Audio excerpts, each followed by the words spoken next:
Assalamualaikum warahmatullahi wabarakatuh. Alhamdulillahirabbil alamin. Assalatu wassalamu ala asrofil anbiya'i wal mursalin wa ala alihi washabihi ajmain amma ba'du.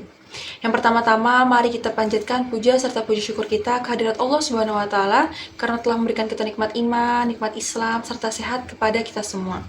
Yang kedua, tak lupa sholawat serta salam mari kita curahkan kepada Kanjeng Baginda Nabi besar Muhammad sallallahu alaihi wasallam yang telah menuntun kita pada zaman kegelapan sampai zaman saat ini terang benderang. Ma'asyiral muslimin rahimakumullah. Alhamdulillah, seiring dengan bertambahnya umur kita, mari kita manfaatkan umur kita ini untuk memperbaiki kualitas penghambaan kita kepada Allah Subhanahu wa taala.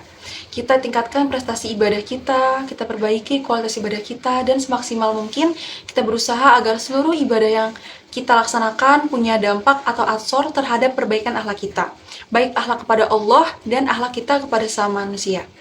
Hanya dengan cara yang demikianlah, umur yang Allah berikan kepada kita akan punya makna sekaligus akan menghantarkan kita kepada umat yang beruntung dan umat yang mulia di hadapan Allah Subhanahu wa taala. Ma'asyiral muslimin rahimakumullah. Pada hari yang penuh keberkahan ini, mari sejenak kita merenungkan surat At-Tin ayat keempat yang berbunyi Bismillahirrahmanirrahim. Laqad khalaqnal insana fi ahsani taqwim, yang berarti sungguh aku ciptakan manusia itu dalam kondisi sebaik-baiknya bentuk.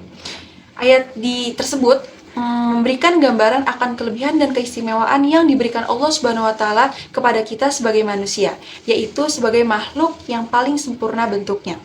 Kesempurnaan kita tidak hanya sebatas pada bentuk fisik kita, melainkan juga Allah memberikan keistimewaan berupa akal yang berfungsi untuk membedakan mana yang baik dan mana yang buruk, mana yang pantas dan mana yang tidak pantas, mana yang sah dan mana yang batil.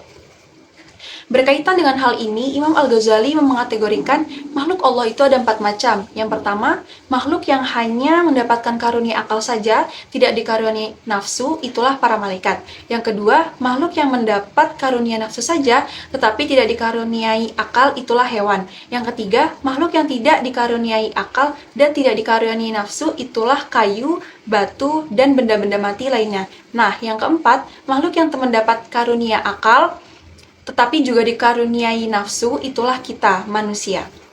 Akal mempunyai potensi positif. Ia akan mendorong yang siapa ditempatinya untuk senantiasa berbuat baik dan mencegahnya dari perbuatan yang tidak baik.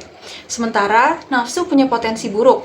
Ia akan memprovokasi siapa saja yang ditempatinya untuk cenderung melakukan sesuatu yang menyenangkan tanpa mempertimbangkan apakah itu termasuk perbuatan yang baik atau buruk, hak atau batil, dan juga sama sekali tidak mempertimbangkan pantas apa tidak, sehingga wajar kalau malaikat punya kecenderungan untuk selalu berbuat baik, karena ia hanya dianugerahi akal saja. Pun juga sangat bisa dimaklumi kalau hewan melakukan sesuatu sesukanya tanpa mempertimbangkan baik, buruk, sah atau batal, pantas atau tidak pantas, karena ia hanya diberi nafsu saja oleh Allah Subhanahu wa taala.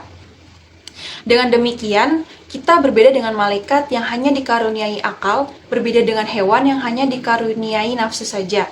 Kita oleh Allah dianugerahi baik akal dan nafsu. Tugas kita adalah mengelola keduanya dengan baik. Ketika akal dijadikan penuntun, akal dijadikan pengontrol keinginan nafsu, maka manusia akan menjelma sebagai makhluk yang paling mulia, makhluk yang ahsani taqwim, sebagaimana surat At-Tin ayat keempat yang tadi saya bacakan. Lalu di dalam surat An-Nazi'at ayat 40-41 Allah berfirman, Bismillahirrahmanirrahim, wa amma man khafa maqama rabbih nafsa 'anil hawa fa innal jannata hiyal ma'wa, yang artinya, dan adapun orang-orang yang takut kepada kebesaran Tuhannya dan menahan diri dari keinginan hawa nafsunya, maka sungguh surgalah tempat tinggalnya. Kedua ayat tersebut dapat diterjemahkan secara global bahwa orang-orang yang takut kepada kebesaran Tuhannya dengan melakukan amal soleh dan menahan diri dari keinginan hawa nafsunya. Dengan menaati ajaran agama, maka sungguh surgalah tempat tinggalnya untuk selama-lamanya dengan segala kenikmatan di dalamnya.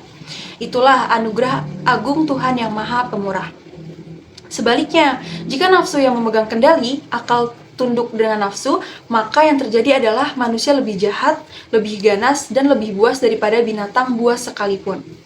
Makanya Allah menyebut pada surat At-Tin ayat 5 yang berbunyi Bismillahirrahmanirrahim, tsumma radadnahu asfala safilin, yang artinya kemudian kami kembalikan dia ke tempat yang serendah-rendahnya. Di dalam surat Al-A'raf ayat 179 yang artinya, dan sesungguhnya kami jadikan untuk isi neraka jahanam kebanyakan dari jin dan manusia. Mereka mempunyai hati tetapi tidak dipergunakannya untuk memahami ayat-ayat Allah, dan mereka mempunyai mata tetapi tidak dipergunakannya untuk melihat tanda-tanda kekuasaan Allah, dan mereka mempunyai telinga tetapi tidak dipergunakannya untuk mendengar ayat-ayat Allah.